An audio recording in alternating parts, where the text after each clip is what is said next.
皆さんごきげんよう、上川薫です。今回取り上げるのは、香港における言論弾圧が非常に厳しくなってきていることを取り上げていこうと思います。香港は一国二制度といって、イギリスから返還された際に、その自由な気風というものをある程度残すことを中国政府とイギリスとの間で約束が行われました。しかし、そのような約束事など、まるでなかったかのように、現在では中国共産党の自分の意に沿わないような活動する人たちをどんどんと取り締まるための法律を制定し、その法律をもとにして様々な動きについて弾圧を行っています。今回取り上げるのは、そのような弾圧の動きの中でも特により大きな影響が後々まで残るであろう報道機関に対する言論弾圧について取り上げようと思います。そのようなことがなぜ今のタイミングで行われているのか、そのあたりについての解説も後半で行っていきます。それでは中国で行われている言論弾圧、香港で今どうなっているのか記事を見ていきましょう。民主派香港紙、発行停止を検討。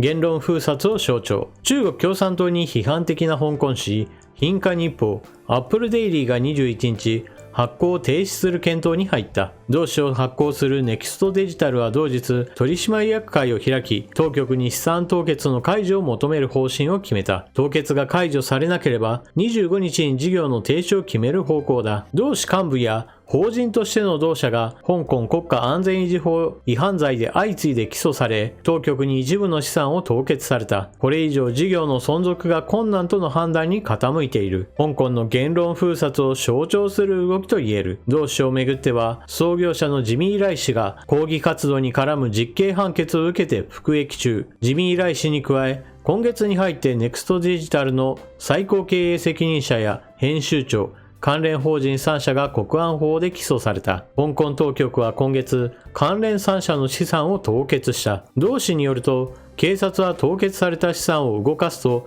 違法行為とみなすと警告。同社の運営を支援するいかなる動きも国家安全維持法違反になり得ると強く牽制した。アップルデイリーは、香港で民主派支持を鮮明にするほぼ唯一の日刊紙。中国当局は民主派に影響力を持つジミー・ライ氏を繰り返し批判してきた。香港警察は今月、500人体制で同社を捜索し、パソコン40台とサーバー16台を押収するなど圧力を強めていた。当局が資産凍結解除に応じる可能性は低いとみられる。香港メディアによると、先行きを悲観した従業員の離職が相次いでいる。ジミー・ライ氏の顧問を務めるマーク・サイモン氏は、ロイター通信の取材に、今月末まで持ちこたえられると考えていたが、状況はますます厳しくなっている。数日の問題だと述べた。まず第一に、以前であれば何十万人と参加するような形での民主化というものを求める運動が行われていました。しかし現在ではそのような大規模集会といったものはほとんど見られません。なぜならば、香港においてはそのような活動を取り締まるための法律が施行されているからです。それが香港における国家安全維持法です。この法律をもとにして取り締まるということが、もはや日常の風景になってしまった香港において、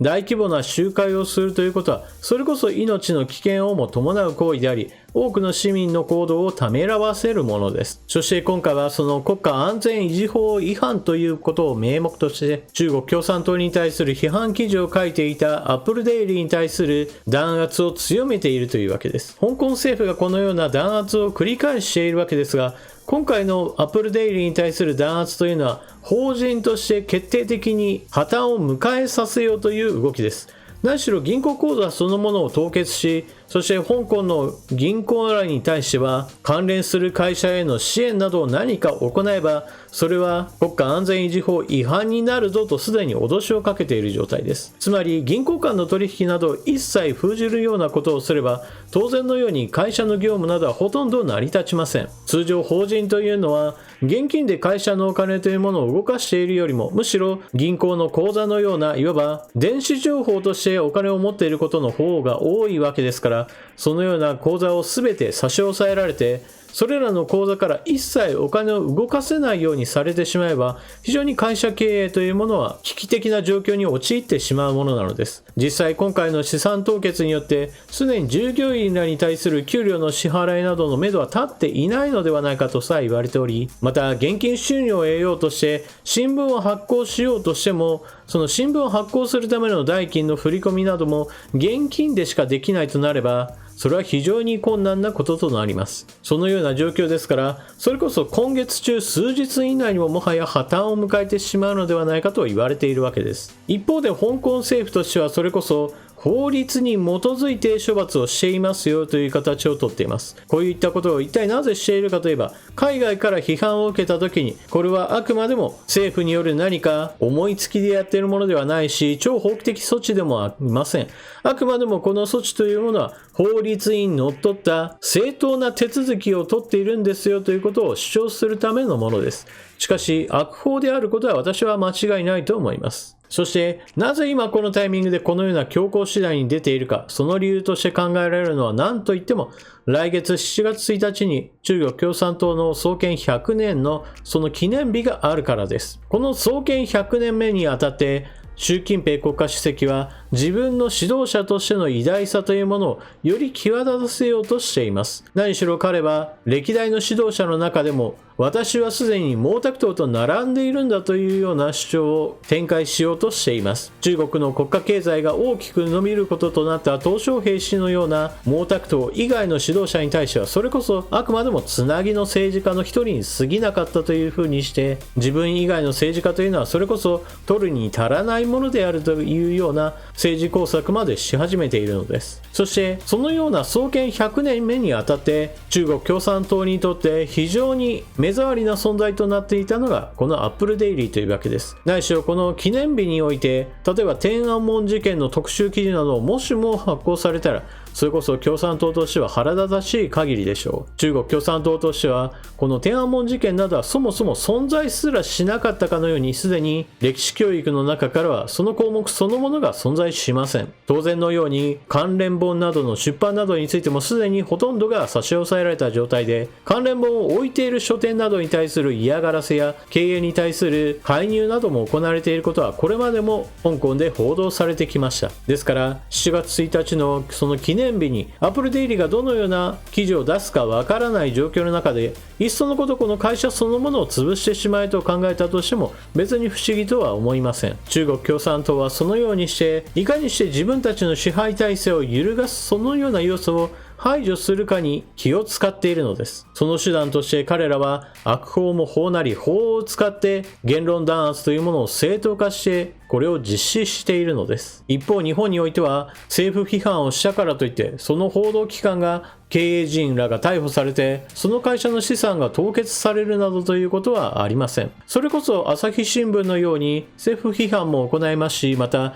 日本という国家や日本人という民族全体に対する間違った情報などを平気で流していたような報道機関であったとしても、現在でも朝日新聞ではそのような編集長が逮捕されましたであるとか、持っている保有資産の凍結なども一切されていません。ですから朝日新聞は新聞事業そのものでは大きな赤字と、そして減収傾向というものが続いていますが、一方では不動産収入というものは非常に手堅く稼ぎ続けていて、会社としては事業が成り立っている状態です。このようなことからもわかるように、日本においては報道の自由というものはたとえ朝日新聞のようなところでさえも守られているのです。だからこそ国民一人一人が朝日新聞が一体どのようなことを行ってきたのかを知った上で、不買運動やもしくは周りに読んでいるような人がいるのであればやめなさいと伝えるようなことを地道に続けていくことが大事なのです。そしてそんな朝日新聞だけではなく、日本の報道機関全体としても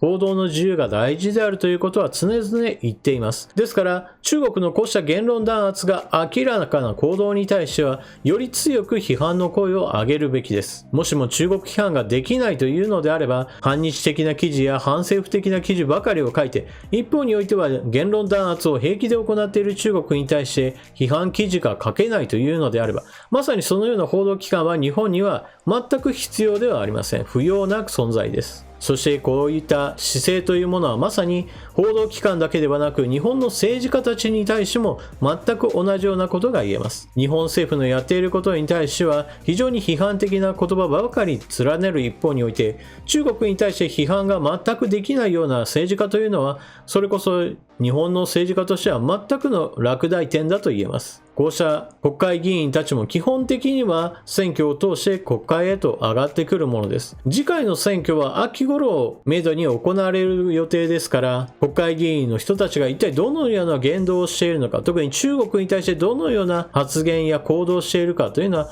今からでもよく見ておく必要があります。なぜならば選挙が近づけば選挙民を意識して言動というものを慎むようになってしまうからです。ですから今のようなある程度期間が離れている時期からこそしっかりと観察することが大事だと言えるでしょう。皆さん今回のニュースを聞かれてどのようなことを考えたでしょうか。ぜひともコメントしていってください。それでは動画を最後までご視聴いただきありがとうございました。チャンネル登録していない方はぜひともチャンネル登録を、そして動画を見合ったら評価ボタンのクリックもよろしくお願いします。それでは次の動画でまたお目にかかりましょう。またね。